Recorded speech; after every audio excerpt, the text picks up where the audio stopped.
Hello everyone, welcome to another video. Now atop this motherboard sits one of Intel's lowest clocked desktop CPUs to date, the Core i5-4460Ti. At 1.9 GHz, the 4460Ti is a lower power version of the regular 4460, which was once the capable quad-core processor that powered my personal gaming rig. Rated at just 35 watts with a turbo boost speed of 2.7 GHz, the 4-core 4460Ti might be ideal for those with energy efficiency in mind, though the fact that I've paired it with a 2080 Super today sort of defeats the purpose. Still, I want to see how this thing holds up with modern games. I can't speak for how the following results may differ from the 4460S or regular 4460, but I'm going to assume that things wouldn't be too different considering that all three chips would be a pretty significant bottleneck these days when paired with any modern mid-range GPU or higher. So let's get started. I've opted for the in-game settings that I know the 2080 Super is capable of handling under normal circumstances, but keep an eye out for stutters and frame dips which are associated with a CPU bottleneck. Also be sure to check the usage figure on the left side of the screen every so often too, which is probably going to be sitting at 100% for the entirety of this video. Okay, so let's start with Battlefield 2042 here. Already the CPU usage is maxed out at 100%. I've been playing for about 10 minutes. This hasn't changed thus far. Now things are actually pretty solid here.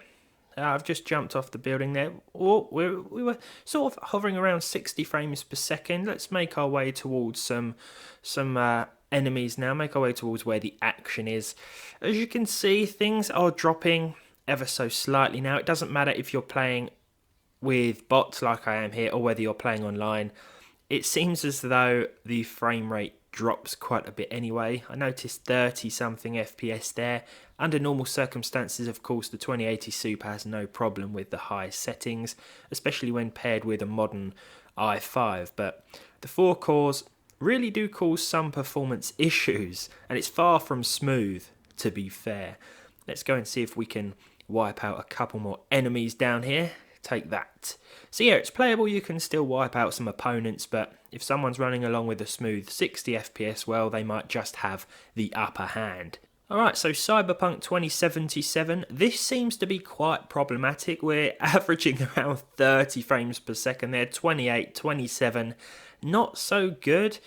It seems things are actually picking up now. I'm recording as I'm playing today, so forgive the lack of, script, to be honest. Oh, that was a nasty drop, 16 FPS there. I hope I've actually got the voiceover and the audio lined up in the final edit, because that is something that occasionally can go a bit wrong. But yeah, now what I'm noticing is that in some parts of the map here, we're sort of hitting 60 frames per second, and then all of a sudden we'll get an instant drop to 25 or 30, and that can feel pretty bad, to be honest. Right at the moment we're actually hovering around 40 to 50, which is certainly playable. It's better than I expected, because I know just how Cyberpunk 2077 disagrees with 4-core processors, especially, in busier areas.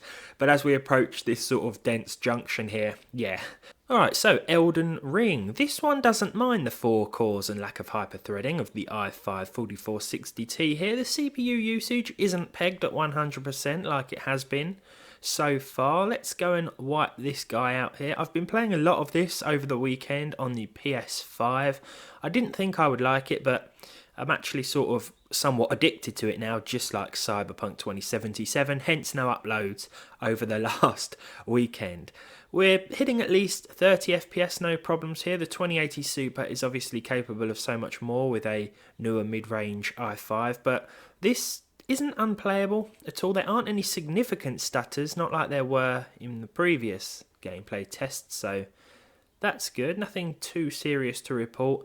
A few drops into the high 30s, but yeah, it's a playable experience. A 2080 Super and an i5-4460Ti is an unrealistic pairing, to say the least, but perhaps if you're waiting for a CPU and motherboard upgrade and you have a 2080 Super and you just thought you'd throw it all together in a system, it won't be that bad. I say it won't be that bad, but it will be quite horrible in some games and not so bad in others. Far Cry 6 here is actually a title that runs pretty well. It doesn't mind the 4 cores of the i5, nor does it mind the lower clock speed.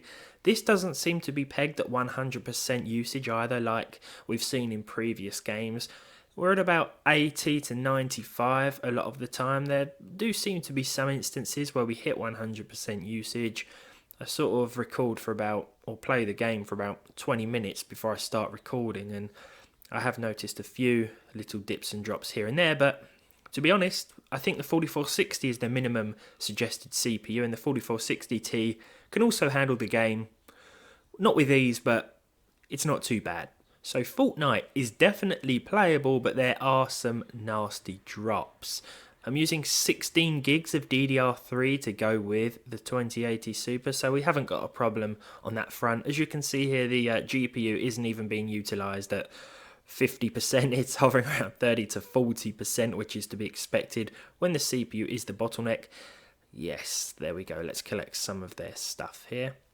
I've got no problems actually wiping players out here. It's certainly playable. It makes me wonder if the people I'm wiping out are actually playing on worse hardware than I am, hence my advantage. But as I say, it's not too bad overall. There are certainly some stutters that you can feel, but from what I'm playing here, yeah, Fortnite is certainly playable with the 4460Ti. Okay, so I've been playing Forza Horizon 5 for about 10 minutes now, and I keep getting this issue. I mean, we've just frozen altogether here. Oh, there we go. The game has resumed. I did get a message flash up on screen. Where is my road? Where has the road gone? I got a message about a streaming issue with the CPU, and it's clear that there certainly is an issue here. I cannot escape this no matter the settings I choose. I actually selected the high preset, which ordinarily would be no problem for the 2080 Super, but when paired with the i5 4460Ti, it's less than ideal, to say the least, as you can see.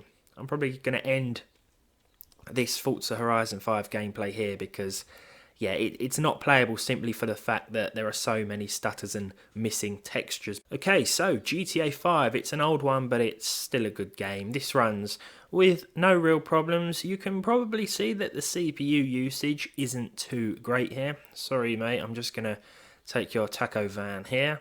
Yeah, 90 to 100% usage it seems. There are a few dips and drops here and there.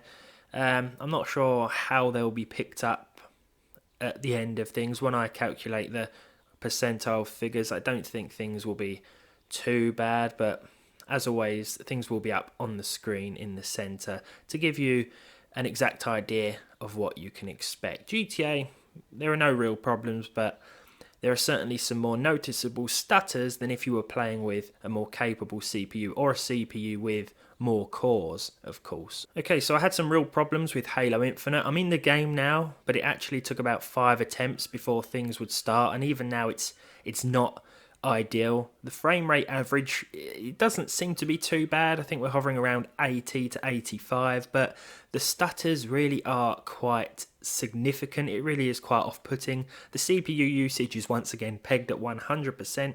Oh, a little drop to 97 there. I guess it's playable if you're desperate, but just be aware that if you're coming up against an enemy and you're both facing each other, you've both had the same amount of time to respond, they might be playing at a smooth 60 or 120 FPS. You might go to pull the trigger and all of a sudden the game freezes or crashes entirely, which isn't good for first-person competitive titles such as this one. Okay, so finally we have Red Dead Redemption 2. Now, this isn't doing as good as I thought it was. I've said in the past that as long as you have 4 strong cores, Red Dead Redemption 2 will run. And while that is true to an extent, I guess, perhaps it's the lower clock speed of the 4460Ti that's actually making us sort of, well, not making us, but making the game suffer a little bit. Outside of busier towns and cities like Valentine, we're seeing 40 to 50 FPS, sometimes higher, but as we approach towns, I'll sort of, let's go back towards him and Nicky's thing here. As we approach busier areas, it seems as though the frame rate will tank quite a bit, but I'm not surprised because once again, that CPU is pegged at 100% usage a lot of the time. The 4460T is actually harder to find than the regular 4460, which costs about £20 here in the UK, and it's okay still if you want something cheap that can play older games. Oh no, my poor horse. Yeah, but if you want to play newer things, then it's not going to be a pleasant experience, to be honest. Games from within the last few years or so aren't going to be all that pleasant to play. That's it for the i5 4460T then, a 1.9 GHz processor that is probably best left avoided. Probably best left on the shelf in 2022, but there we are. Some games, it will be fine, but you're certainly going to notice some percentile issues, especially if you pair it with a higher end GPU. Thank you very much for watching then. If you enjoyed it, leave a like, leave a dislike if you didn't. Subscribe to the channel if you haven't done so already, and hopefully I'll see all of you in the next one.